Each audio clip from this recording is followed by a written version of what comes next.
Hey everyone, welcome to my kitchen. Today I'm going to show you how to make some quick and easy chili with ingredients that you have in your freezer.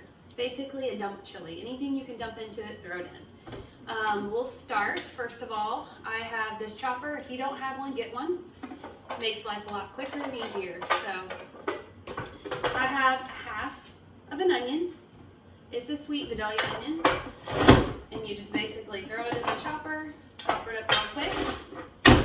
I'm going to spray my pan with some olive oil cooking spray to get started. Then I'm going to add some pepper. I just happen to have this little bit of orange pepper that's left over, but I always like to actually put a lot of pepper. So any color pepper is good, makes the chili delicious. Next thing, right now zucchini's in season, so I got this from my neighbor. I'm actually going to cut it into rounds, and you don't really want a zucchini that's any bigger than this one because then the seeds get just too large. But you're going to leave the skin on it, wash it first of course from the garden, but she doesn't use any kind of chemicals, so basically it's an organic zucchini, which is definitely going in my chili pot. So take that round, chop it in the chopper, makes super quick. Just takes a few seconds. You can put it all in if you want, or as much zucchini as you like. I'm not pre-cooking this today. A lot of times my raw ingredients I'll pre-cook and kind of brown in the pan. But today I want chili for lunch, and so I just am looking for something quick and easy. So that's basically what that looks like. I am going to add a can of chili beans just from Walmart. These are no salt added. That is one thing that I like to look for, is no salt added. These also are gluten-free because I have to be gluten-free. So I like it that these are gluten-free. Not all chili beans that are chili ready are gluten-free. So if you have to be gluten-free, make sure you're checking your labels. The next thing I will add is, this is a vegetarian chili, so I'm going to add these Gardien ground beef crumbles. Basically, they just really make it look like it's a meaty chili, but you don't have to add them if you don't want to. What I'm going to do is I'm going to throw my pot on my scale just to see how much I'm putting in. The next thing I'm going to throw in is, I like frozen veggies as well. Makes a great chili. So you don't have to cut up raw if you don't have time. If you don't want to, just dump them in. I wanted a little bit more peppers, so I'm adding a 3 pepper and onion blend. The next thing I'm going to add, not typical in chili, but sounds good to me today, I'm going to add a little bit of spinach that's frozen. Dumping it right in. And then I really like stewed tomatoes in a chili. But I like them blended. So I've got my little blender. I'm going to pop these in the blender and blend them up really smooth.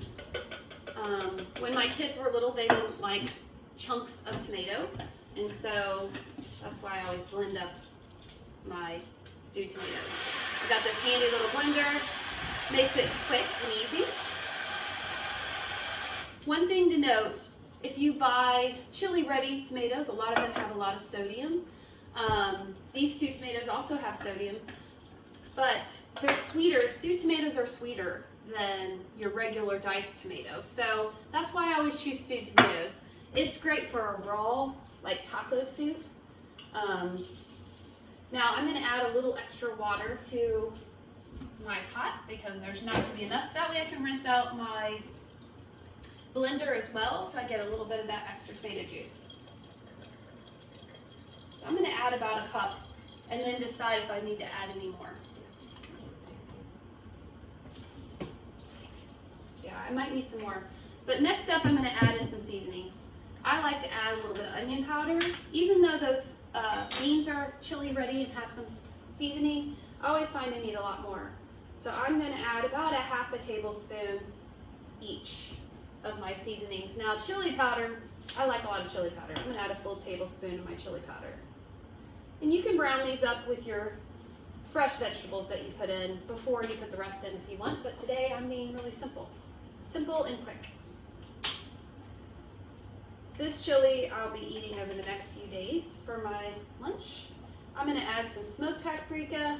About a teaspoon of that is probably best. It just gives it a nice smoky flavor. I'm gonna add about a half a tablespoon of cumin. And I'm gonna add just about a teaspoon of garlic powder. Now I'm gonna add a little bit more water. My chili is pretty thick right now. And of course, those veggies, once they cook down, they're gonna make their own juice as well. So I don't need to add a lot, but just a little.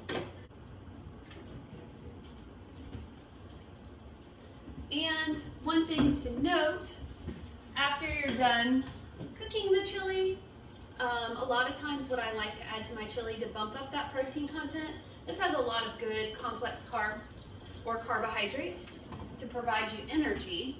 There, that's plenty of water. But to bump up my protein, I add a fat-free cheddar on top.